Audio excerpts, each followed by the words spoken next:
Good evening, everyone. So very, very good to see you guys. It's Charles Goldberg, otherwise known as Hard Charlie. Very happy to be here with you this evening. This talk is going to be for the Light of the Infinite festival that's going on, where we're discussing the secrets of the Sefirot. And if you don't know what Sefirot are, it's cool. We're going to talk all about them momentarily. But tonight is in honor of the Omer, counting the Omer. We're in a period of personal refinement between Passover and the holiday where Jewish people receive the Torah called Shavuot. And we're very, very excited to be doing this. So definitely check out lightofinfinite.com. You could definitely see a lot of other speakers aside from just myself. But I'm really excited to be with you all tonight and learn something really cool. So anyway, I guess we'll begin like this. So, there was a very famous rabbi who unfortunately passed away a few years ago. His name is Rabbi Dr. Avraham Twersky. Very, very, very interesting guy. One of those pretty degrees back there. See, not everyone has, pictures that are worth $100,000 or $180,000. Those diplomas are unnecessarily expensive. But there was a very famous rabbi. His name is Rabbi Dr. Avraham Twersky. And he specialized in addiction, just like I do, which is back there. And he actually used to tell this incredible story that I'd like to share with you tonight and expound upon. And in doing so, we're going to reveal some really incredible stuff about spirituality, mysticism, Kabbalah, all these different types of things. It should be really, really cool and interesting, so feel free to listen in. But he basically tells this story that one day he went to his dentist's office, right? And he was sitting in his dentist's office reading a magazine. And you do know that if you're at your dentist and there are no magazines to read, that's not a dentist that you're seeing, that's a serial killer. It's great. So he's sitting at his dentist's office and reading a magazine, and he comes across an article all about lobsters. Now, I should tell you that lobsters are in fact so unkosher that Jewish people aren't even supposed to touch them, right? They're very, very unkosher animal. And so, we have in our faith the same, like many other, belief systems and faiths, that everything you see, everything you experience is for a reason. Everything we see, everything we experience is for a reason. And, boy, oh boy, we could talk about that endlessly also. And maybe we'll get there later on this evening.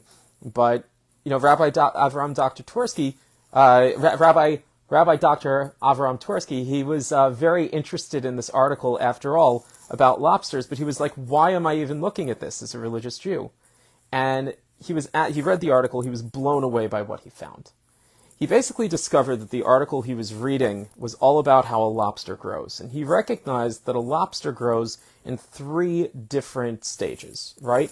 So the first stage of a lobster's growth is discomfort. Why is the lobster in a state of discomfort? Because unlike a human being, a lobster has an exoskeleton, right? And as the meat of the lobster grows and grows and grows and expands and expands and expands, it's ultimately met by a shell, right? Which is pretty hard and you can't, get through it. Unlike our bodies, where the meat of our bodies grows around our bones, a lobster is just the opposite. So the lobster experiences discomfort, just like if you've ever tried on a shirt that's like too small for you, it's going to be uncomfortable. So when the lobster recognizes its own discomfort, that's the first step of its growth.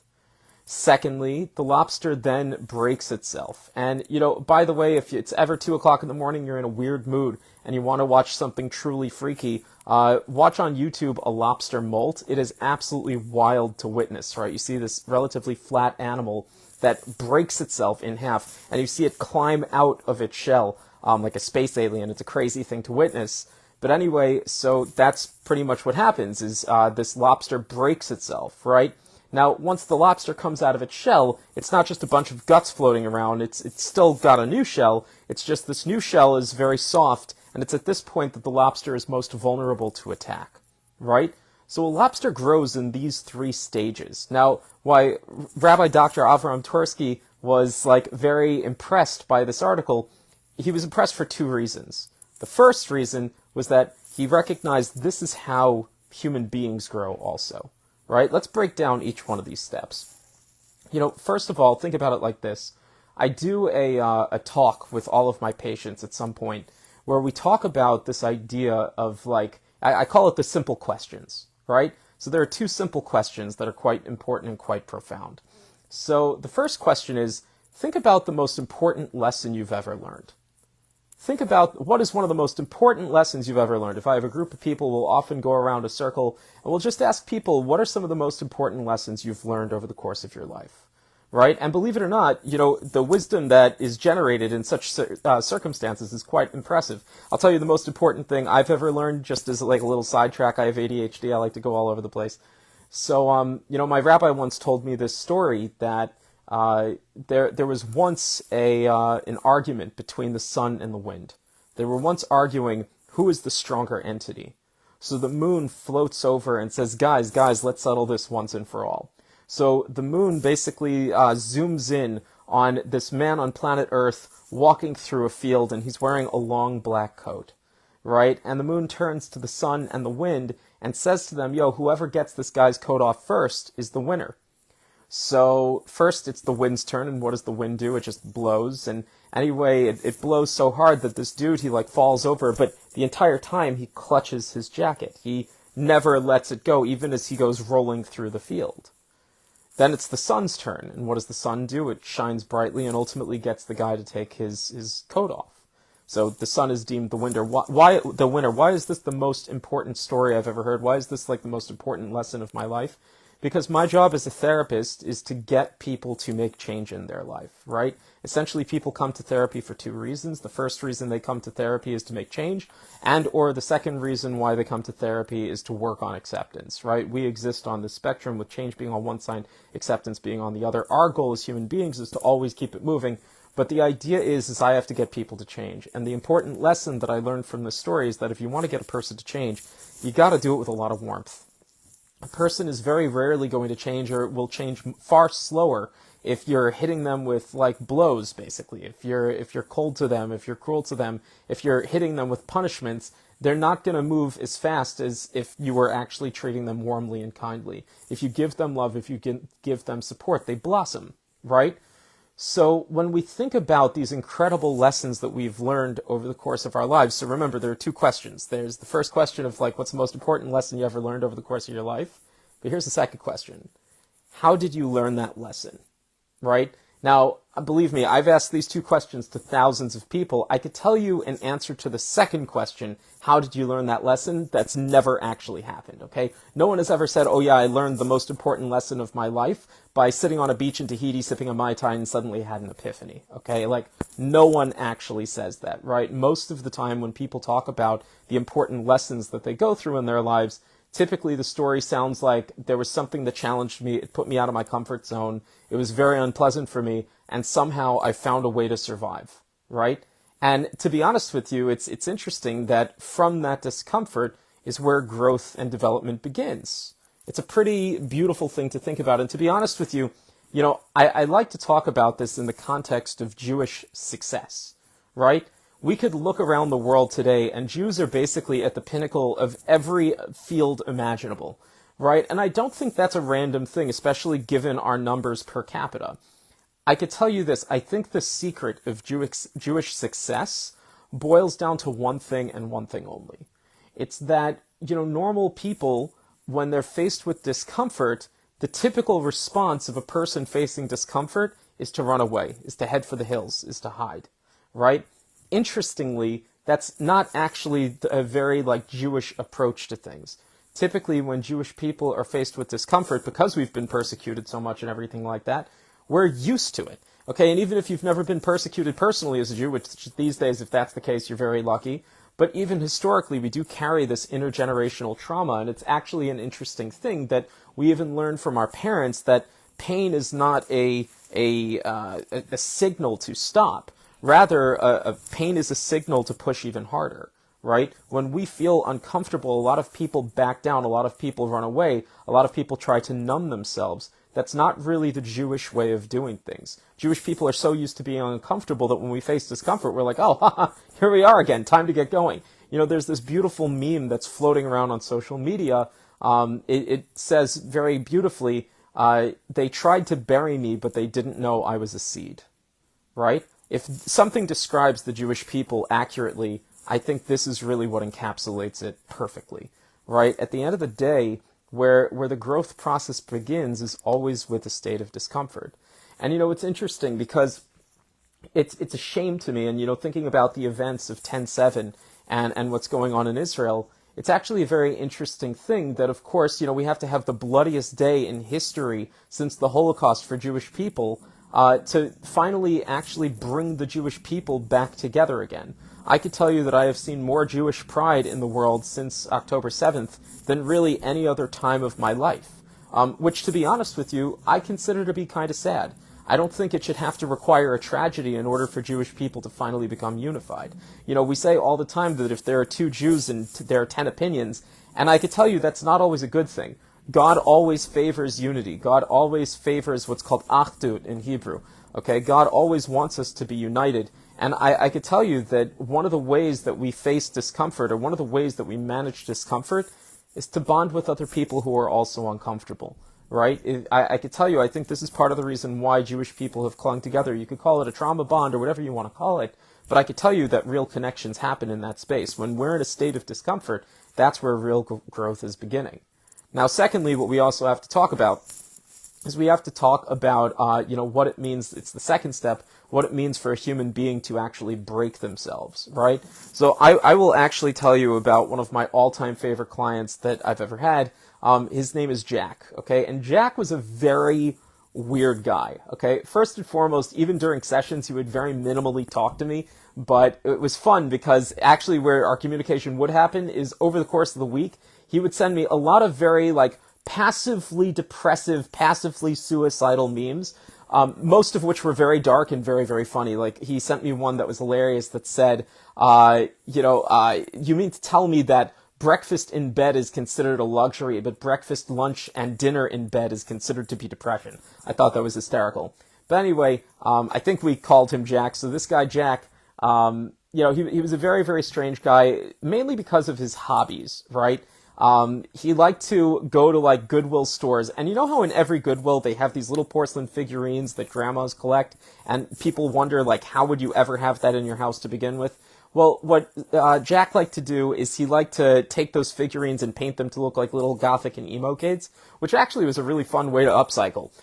He was really good at making puppets. There was this one time that he logged in and, because I do virtual therapy like this, so he logs into the therapy session, and he's got a 6-foot snake draped over his shoulders. And I'm like, Jack, dude, let's talk about this for a second. I've been working with you for months. You failed to mention that you have a giant python. And he's like, actually, Charles, I've got two. I'm like, well, where's the second one? He's like, I don't know. I'm like, you don't know. How, what? He's like, yeah, it's probably in my closet. It'll come out when, it's hungry or something. I'm like, how are you okay with that? Okay, it's crazy. So this guy, he was a very interesting dude, but one of the weirdest things about him is he knew everything there was to know about crustaceans. One day, very jokingly, this guy is probably in his late 30s, early 40s, I asked him, what do you want to do with your life? What do you want to be when you grow up, right? And without missing a beat, he said, well, technically, a lobster can live forever. This is actually true, by the way, Google it. Technically, a lobster can live forever. The only thing that ultimately kills a lobster is when a lobster loses the capacity to break itself. Crazy. Okay, so he said, without missing a beat, what I want to do is I want to get a lobster, and every time it needs to molt, I'm going to help it do so until after many years and many generations, it's going to be a giant lobster god that people will then worship, and then people will worship me because I created this giant lobster god. And I say, dude, Jack, something, man, you may need more help than what I'm actually able to offer you. Okay, but what he said was actually correct. It's a true thing that a lobster technically can live forever. The only thing that ultimately kills it is when it fails to be able to break out of its shell. Now, this is what's interesting. In the Talmud, it explains, it says, man is a tree, is the direct quote from the Talmud. Man is a tree. Now, when kids learn about this, when they're young, they're like, oh yeah, my feet are roots and my arms are branches and stuff like that. My hair are leaves, something. But that's not really what it means. Similar to a tree, a man will continue to grow until it dies, or he dies or she dies. It's an interesting thing that, if you think about it, one of the ways that we determine whether or not something is living or dead is whether or not it has the capacity for growth. Right? That makes sense. So part of growth has to be a breaking of oneself. It has to be a stepping outside of our personal comfort zone and boundaries, right? But then what we have to do is we have to talk about the third step of growth, which is vulnerability, which we're actually not going to do right now. We're going to circle back to this momentarily. But we should also discuss the second reason why Rabbi Dr. Avram Tversky found this, lobster article that he was reading to be so fascinating. He recognized that the way a lobster grows is actually parallel to the way that the world was created according to Kabbalah, according to Jewish mysticism. So the early Jewish mystics, these rabbis who were living in the holy city of Tzfat in the north of Israel, they asked a very profound question. Many, but this one in particular. And, basically they asked this question. It's like, we believe that God is infinite. If God is infinite, that means he takes up all time and all space, right? God takes up all time and all space. So if that's true, and God occupies all time and all space, the question is, how could it be that anything finite actually exists outside of God? You follow the question? So if all the available time and space are being taken up, how could it be that anything actually exists outside of God, right? And by the way, I'll also tell you, according to Newton's law, we know from Newton's law, okay, yes, there is a random shotgun shell sitting on my desk. Don't ask why that's there, okay? But let's say, one of the things we know about Newton's law is that two separate objects can only, no two objects could occupy the same space. It's only one, object per space. So if this shotgun shell is actually in this space, then nothing else can be in that space until I move that out of the way. And if you want to say, oh, well, God isn't a physical entity, he's spiritual, okay, so it's like as soon as I move the pen out of the way, now that space is immediately filled with air molecules or something. Even though we can't necessarily see it, the space is still filled. So how could it be that if God is truly infinite, that anything could exist outside of him? So the answer that these early Kabbalists give is extremely profound. They say as follows. They say that in order to create the world, God had to pull himself back. He had to contract himself in something called a tzimtzum. He had to pull himself back in order to make space for the world to exist. Now, here's the interesting question. How does a contraction feel? If you're married, you have a wife, you have kids, God willing, everyone should have that, okay? Or a husband, you should have always a partner and children. It's a good thing. It's a good thing to have a family. So, when you go through that, how does a contraction feel? A contraction is always painful. It is always uncomfortable, right? Here's the crazy idea. In order to create the world, God himself had to be in a state of discomfort. That is a crazy thing to think about. It's a crazy thing to think about that in order to initiate the creativity of the beginning of the world, God had to put himself in a state of discomfort. And so too, all creative processes begin from a state of discomfort. It's a pretty amazing thing to think about. But our story doesn't end there. Coming back to our lobster, remember, first there's discomfort, but then there's a breaking. So our creation story continues. It explains that what it says in Torah, what was the first thing that was created? God flipped the switch and he said, let there be light, right? And there was light. Here's the thing that's interesting, though. So here we have this empty, vacuous space that's devoid of godliness that God creates as he pulls himself back to, begin the creative process. And he creates light to be within that space. But what's interesting about light is that light could only be appreciated if it's reflecting off of something, right? So it's like, let's see here. I have, here, we'll use our shotgun shell again. This thing is red. The only reason why the shotgun shell is red is because all the other colors of white light are being absorbed by this, and the red wavelength is being reflected, right? Light cannot be appreciated unless it's bouncing off of something. So first, the light that God created was very diffuse. It was like this white light, and God actually narrowed it down into something called the kav, which gave the light direction and purpose, right? Now, of course, the light had to be caught and reflected by something in order for it to be appreciated. So as the story goes, God created these 10 spiritual vessels.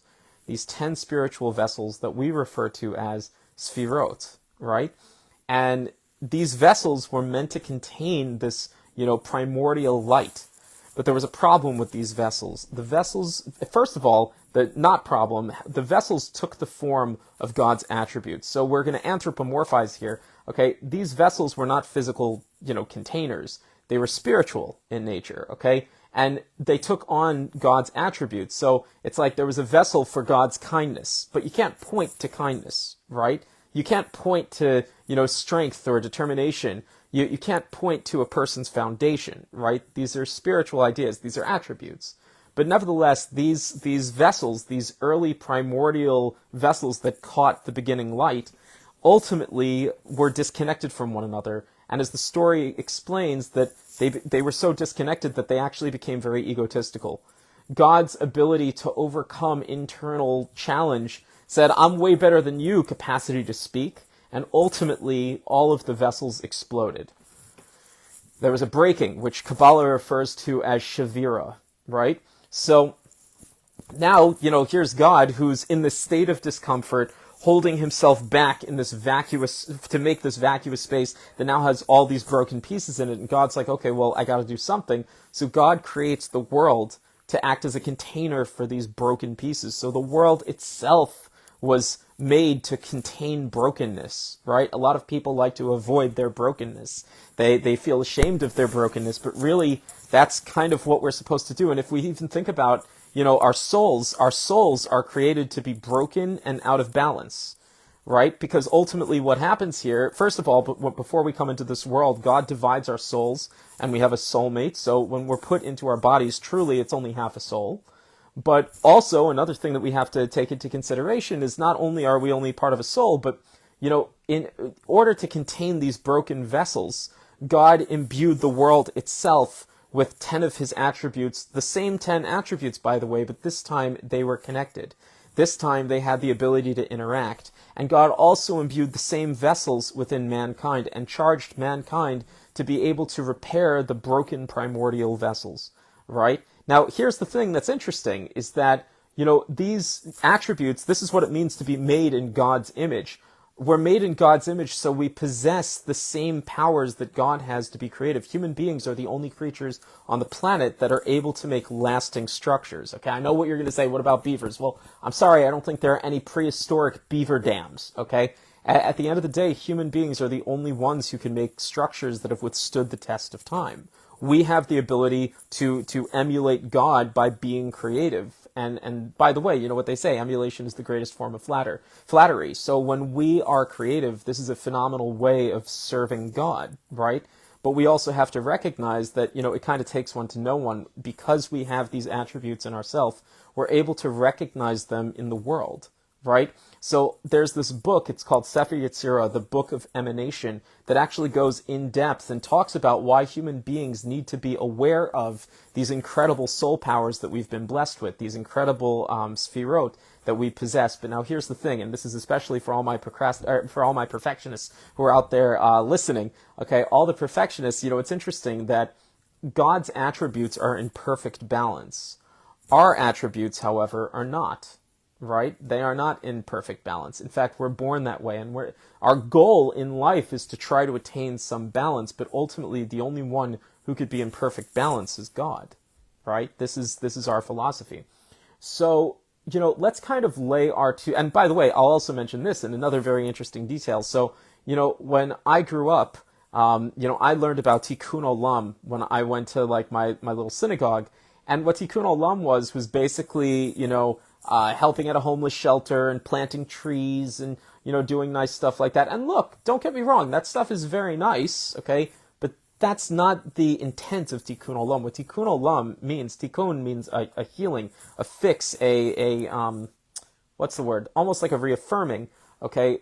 When we engage in Tikkun Olam, essentially what that means is that we're going through the world, we're seeking for the broken primordial vessels, and we're doing our best to refine them, to notice them and figure out how can we fix these things, how could we make them a little bit more connected.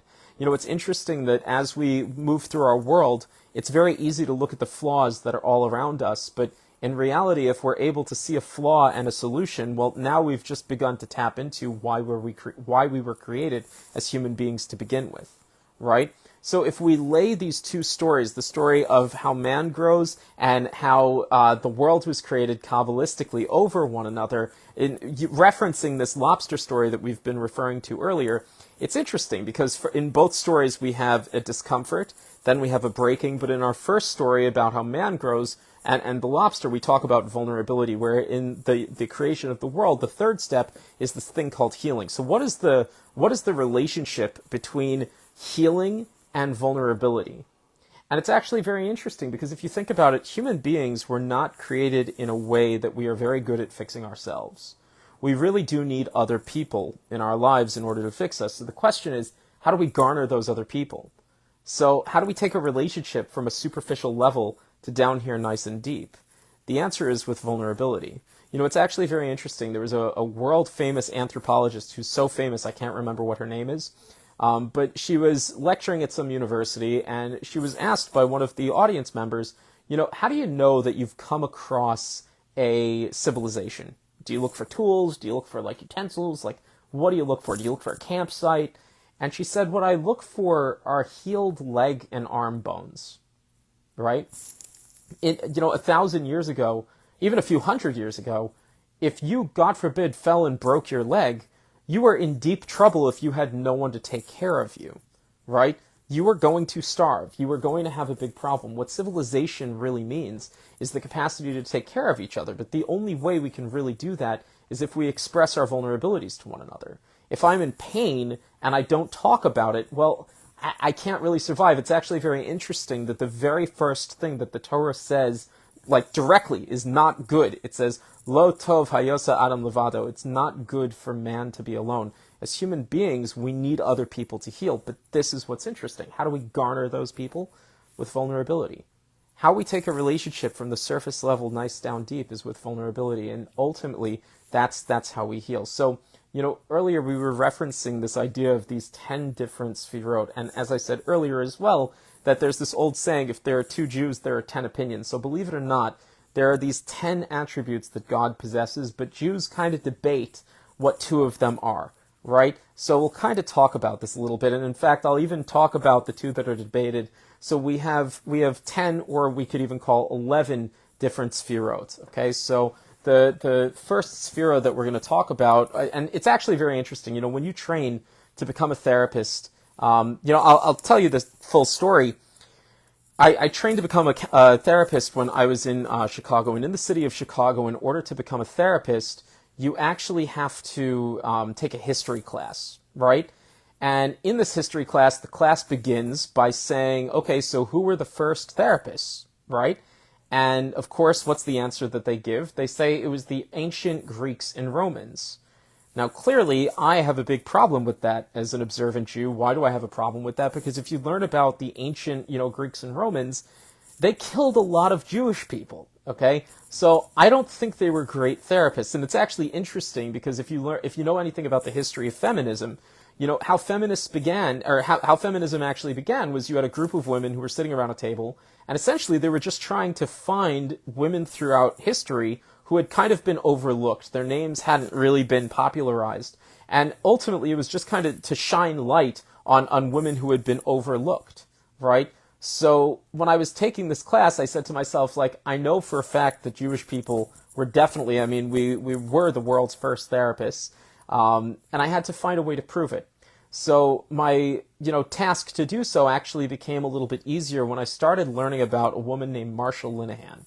So, in 1993, there's this famous psychologist, her name is Marsha Linehan, and she basically recognized, oh snap, I have one of the worst known personality disorders out there. It's called borderline personality disorder, okay? So what borderline personality disorder is basically you have a person who mainly deals in extremes, right? They deal in extremes because of trauma that they went through, right? If you want to actually explain it, one of Freud's predecessors was a woman named Melanie Klein. And Melanie Klein, she was really interested in the psychology of babies.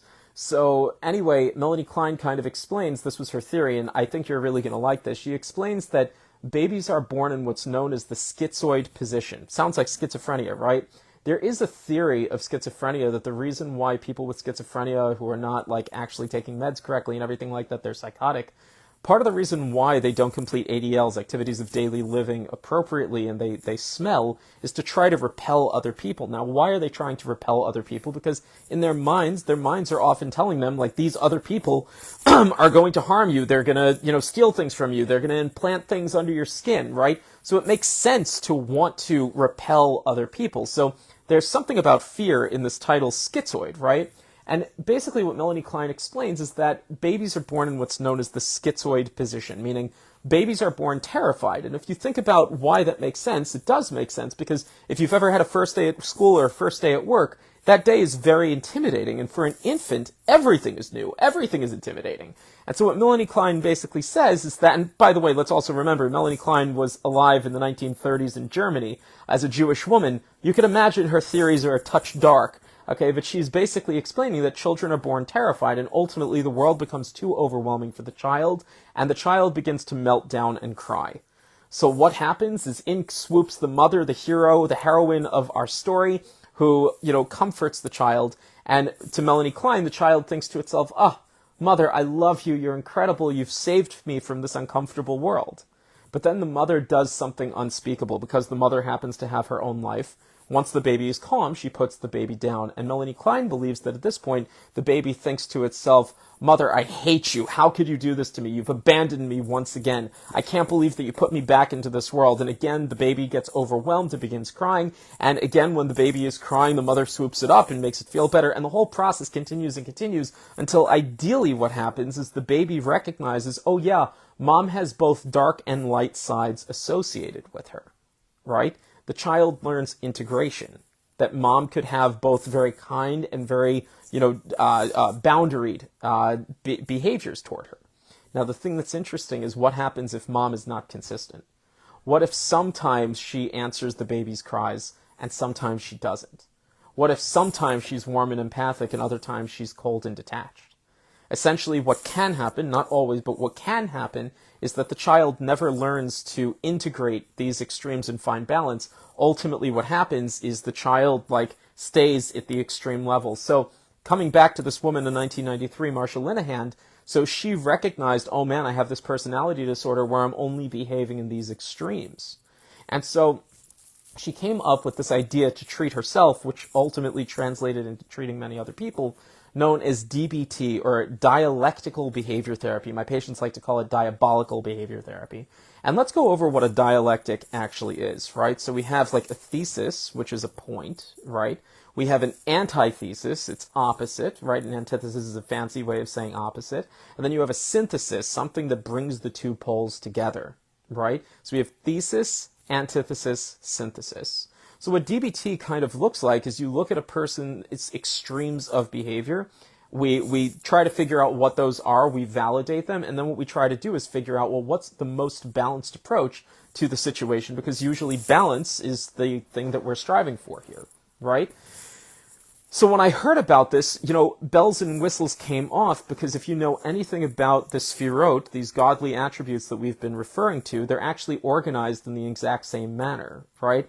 And they're actually in 3 or 4-ish categories, right? So our top 3 Sefirot, they're arranged in an upside-down triangle. So you have the intellectual attributes. You have Chokhmah, Bina, and Da'at. We have wisdom, understanding, and knowledge, right? Then going down onto the emotional 3, we have chesed, loving kindness, gevurah, which is severity or strength. And then we have tiferet, beauty, which also expresses itself as gratitude.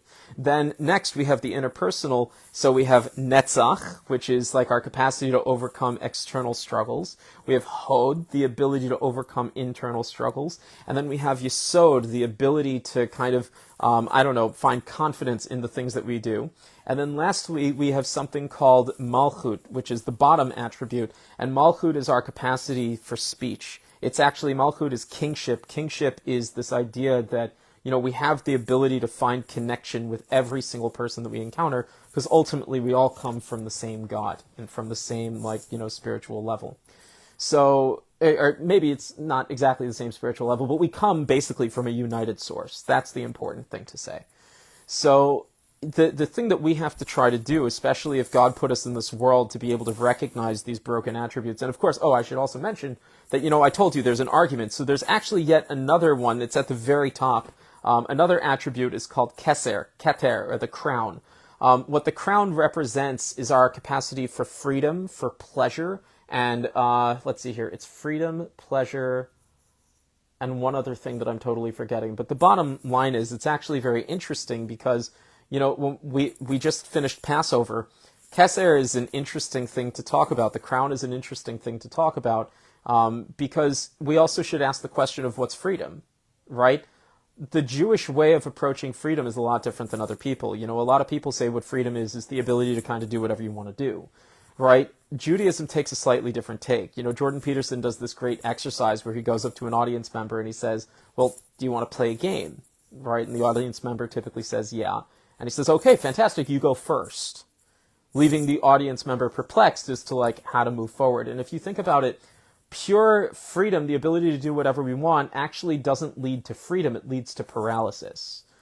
What Jews consider to be free is this ability to adhere to a structure, right? So Keser represents the past, right? Just the past in general. And ultimately, it's within the past that we begin finding these structures that God has laid out for us to exist within. And when we have laws, when we have a structure to exist within, it's the same reason why, when Jewish people were led out of Egypt, if you think about it, it's a really crazy idea even, and I know we're going on a tangent, but it's important. If you think about it, Jews were slaves in Egypt, right? We were told what to do, when to do it, everything like that. And yet we left Egypt only to be encumbered by 613 commandments that God gave us at Sinai, right? So is that really freedom? And the answer is yes, absolutely it's freedom, because within the structure, we actually can make good decisions, right? So that's what Keser represents. Now the thing is I am a Chabadnik by nature, right? I follow the wisdom of the Lebowitz Rebbe.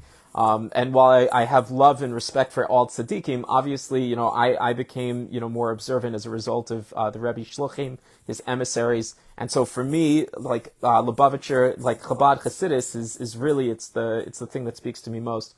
So what is Chabad? Chabad is an acronym for the three intellectual Sefirot, Chokhmah, Bina, and Da'at, right? So what I'd like to do with you all now is I'd like to dig deep into these Sefirot. But before we do, we actually have to understand what it means to channel a Sefira, to channel one of these godly attributes. And what we have to understand is that first, really, every human being is given a soul, right? And our soul comes directly from God. We know this because in the Torah it explains that God breathed into Adam's nostrils. And, obviously when we breathe out, something from within us goes out of us. And so God gave a piece of himself into mankind, which we consider to be the soul. Now, what's interesting is that, there are some people in this world who their soul remains our soul in general remains infinitesimally connected to God, right? There's nothing we could do to disconnect our souls from God. But, some people are more attuned to their purpose in life than others, right? For people who have no inclination to do anything other than the godly thing that they were intended for, those people are known as tzaddikim, okay? Maybe a few of us listening tonight may be tzaddikim, you never know. But for the average everyday person, we also have something called an animalistic soul. So our soul is basically at war. We have this godly soul which makes us want to actually pursue our purpose and improve the world, do tikkun olam, find the sefirot, refine them, things like that. But then we also have this side of our soul that's very coarse, right? And ultimately what it wants to do is be very physical, eat, drink, sleep, have sex, things like that. Experience the pleasures of life. The thing is, and it's actually very interesting, that in Judaism, we have a very unique approach to the animalistic soul. A lot of other faiths will say, don't have sex, that's bad, or don't experience pleasure, or fast, or something like that. Judaism says, don't try to kill your animalistic soul, but teach the animalistic soul to be as refined and as holy as the godly soul. It's actually interesting. There's this old Native American tale that encapsulates this concept very beautifully. There was once this boy who turns to his grandfather and says, "Grandfather, how do I become a good person?" And the grandfather explains to him, "Grandson, inside of you, you have these two wolves, right? One wolf which is very kind, one wolf which is very coarse and physical, and only obsessed with its own ego. And basically, these wolves are at war. What are they at war over? They're at war over control over the person's body. So the little boy asks his, grandfather, so how do I know which wolf is going to win control over my body? And the grandfather explains it's whichever one you feed the most. I think this is actually like a perfect example of like how this whole soul thing actually worked. We have these two aspects of our soul, and they are in a battle for control over our body and for our behavior, right? And really it's the garments of the soul, so it's thought, speech, and action is really what these souls are arguing over, is like our thoughts, our speech, and our action. But, what's interesting is like our job is to ask ourselves, well, what drives are we giving into? Ultimately, we're trying to refine ourselves. We're trying to work on ourselves. And a good way of doing that is to have an understanding of how these things function. So we're going to do a deep dive into the three intellectual attributes, and we'll kind of, learn some interesting stuff. So the three intellectual attributes, remember, from a Chabad perspective, is chokhmah, wisdom, bina, which is understanding, and da'at, which is an integration. It's the ability to take, it's basically the ability to take a thought and bring it down and have an emotional reaction to a thought, right? It's to be able to integrate it. So that sounds very nice, but let's actually look at this in real time and explain how these things operate, right? So it's like, wisdom, chokhmah, is referred to as koachmah, the power of what? So let's look at this, what this looks like practically. So imagine it's the 1950s, right? And pretend I'm a doctor and I'm outside my hospital smoking a cigarette, okay? So I'm having this cigarette and some guy comes up to me and says, hey doc, what you're doing right there, smoking that cigarette, that really isn't good for you. So upon hearing this, my response is, what? What do you mean it's not good for me, right? This one little point, a cigarette isn't good for you, has now given rise to 100 questions. Well, what about cigarettes isn't good for me? What's in cigarettes that isn't good for me? How many do I have to smoke a day for it to not be good to me? How does it impact my body that it's not good for me? There are a million questions that arise from this one statement. So that's at the level of chokhmah, right? Chokhmah is like the ability to basically see, you yourself are like a tiny point on top of a mountain, but that perspective gives you the ability to see the big picture. Now, conversely, we then go to the tiny details. So what does our doctor do is he begins running research, very meticulous research, analyzing, evaluating, trying to figure out what's, answering all these questions and actually getting some real good data points, right? So that's what Bina is, right, is getting the data points. Now, finally, when the doctor has looked both at the initial questions and then looked at the data that they've generated and all the details and is able to actually look at both of those things and conclude, wow, smoking really isn't good for you. When the doctor himself stops smoking, now he's at the level of da'at, of integration, where he's been able to take his thinking and actually transform it into an emotional and behavioral response. That's the level of da'at, okay? So why do we need to know this? I'll tell you. It's actually very interesting. Something we need to know. So the three most common disorders that people come to therapy looking kind of wanting help with is depression, anxiety, and trauma. Depression, anxiety, and trauma, they basically exist together. Okay, you see this all the time. They're all deeply related. There are two major differences between depression and anxiety. The first one is pretty straightforward, right? It's the root emotion. What's the root emotion of depression? Sadness. What's the root emotion of anxiety? Fear, right? Pretty simple. The second difference is actually really interesting, right? Both anxiety and depression have racing thoughts associated with them, but if your racing thoughts are actually rooted in the past, that's depression. If your racing thoughts are rooted in the future, it's anxiety, right? So here's something very interesting. When we talk about wisdom, understanding, and knowledge, they also differ in tense, meaning where they exist in time. So wisdom is always rooted in the past. We know that Chokhmah draws its strength from Keser, above it, from the past. But also even colloquially say, when we say past wisdom, right? The stuff that I'm teaching right now, this has existed for thousands of years before I was ever, on the planet or teaching this to you, right? So wisdom exists in the past, whereas conversely, we look at understanding. Understanding is always in the future. Bina, understanding, is something that we arrive at. We arrive in an understanding, right? It's actually the Ben Ishchai who basically says that understanding that Bina is representative of Olam Haba, the world to come during the Messianic era, right? And then we have da'as, knowledge, and we even say like present knowledge dictates, or common knowledge dictates. It's very present oriented. So we have past, future, present, right? We have wisdom in the past, understanding in the future, and knowledge in the present. So this is what's super interesting. This is where the Kabbalah stops and the Charles begins, right? So here's the idea. This is pretty cool. If you channel wisdom through your godly soul, it gives you the ability to see the big picture, right? But if it's channeled through the animalistic soul, when the past falls out of balance, it becomes depression, right? Conversely, when we look at, Bina, when we look at understanding, when we channel understanding, that attribute, through our godly soul, it's the ability to have, what's the word? Like deductive reasoning. It's the ability to be able to experiment and look at details. It's very detail-oriented, right? But if we channel that, through the animalistic soul, that becomes anxiety, right? And last, but certainly not least, what is da'at? Da'at is the capacity to integrate, right? Now here's the thing. What disorder is most concerned with integration? Trauma, right? It's actually very interesting. So 2 definitions of trauma to just present you. So if you think about it like this, so trauma is basically when something happens too quickly for us to be able to internalize, right? If one day I have this person in my life and the next day, God forbid, I don't, that's very traumatic. If one day I have this opportunity and the next day, God forbid, I don't, that's very traumatic, right? So what we got to understand is that like a huge part of our ability to integrate, right, is actually, that's knowledge, that's da'at, right?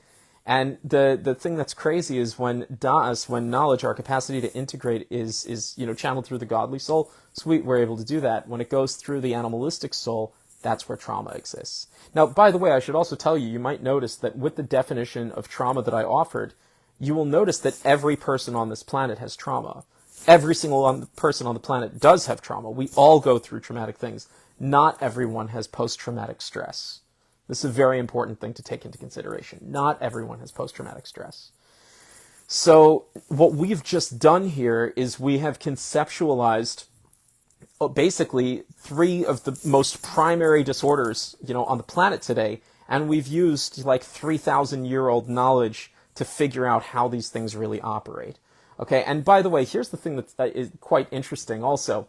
In graduate school, when you're in graduate school to become a therapist, they teach you a lot of theory, right? There are 4 primary theories. It's like you have like psychodynamic theory, where we're looking at a person's past. We have cognitive behavioral theory, where we're looking at the relationship between thoughts, feelings, and behaviors. We have humanistic existential theory, which is like, kind of exploring what's a person's meaning and purpose. And then we have systems theory, which is like we're looking at a person's connections, right?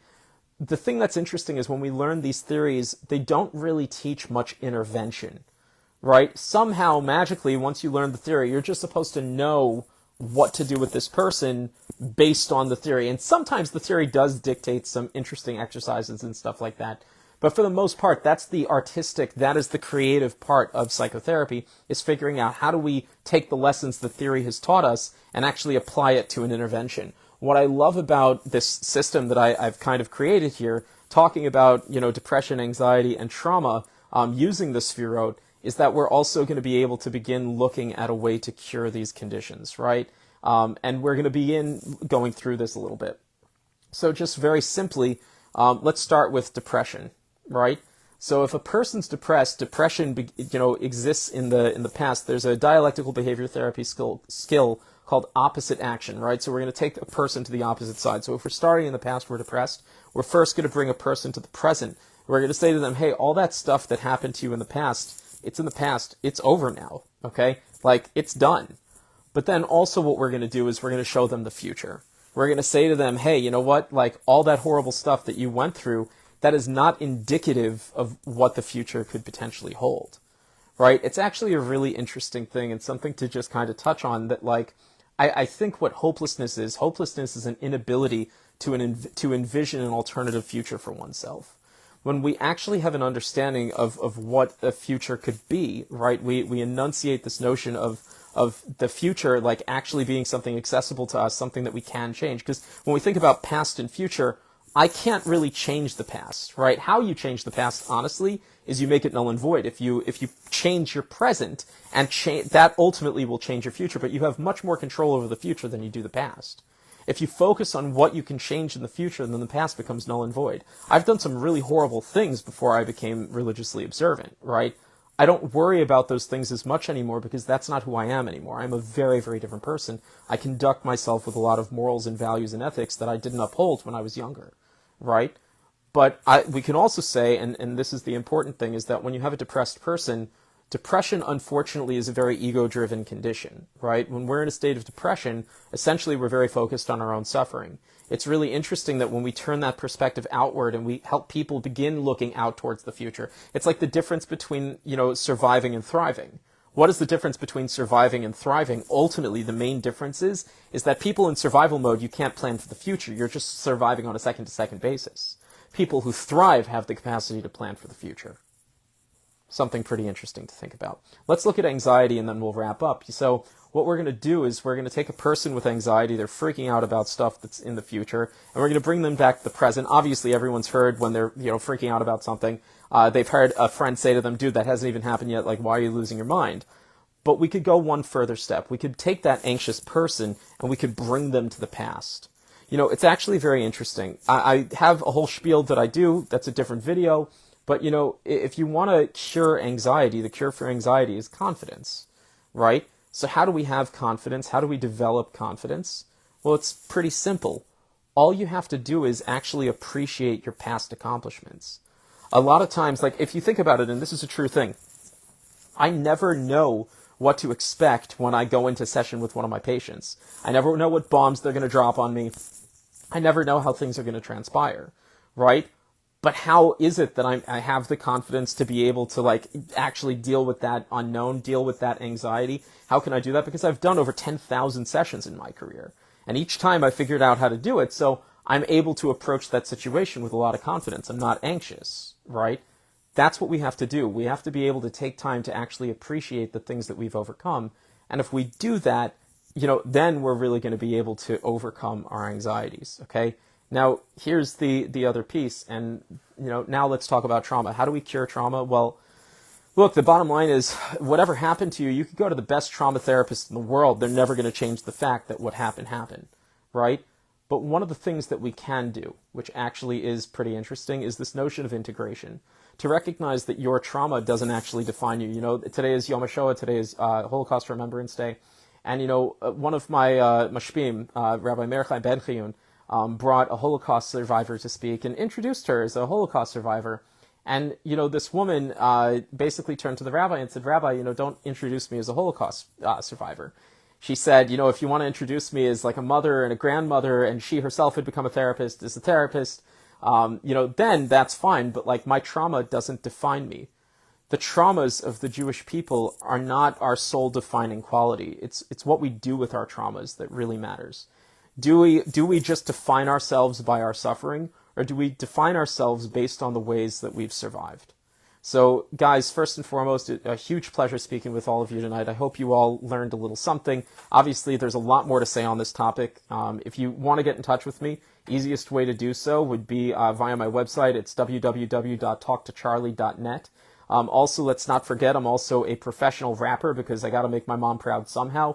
So if you'd like to listen to some nice music and see a rapping psychotherapist, you can go to www.hardcharlie.com. Obviously, check out all the other speakers at the lightofinfinite.com. It's unbelievable. The people who I get to rub shoulders with digitally tonight, all of the speakers are absolutely masters of their craft. It's a huge honor to be able to be here. And big shout out to Erez Safar for organizing this entire evening. And please, guys, continue to learn because this stuff is super important. And ultimately, this is our job. Our job is to learn about these Sefirot and refine ourselves. We were put into this world to be the best version of ourselves. We're not supposed to half-ass life. And so it's a really important thing that, we actually learn about, how can we be our best selves so that ultimately we could serve our Creator, the person who put us in this world with intent, the entity that put us in this world with intent, to the best way possible. So, guys, it's a huge pleasure, and let's be in touch soon. Take care.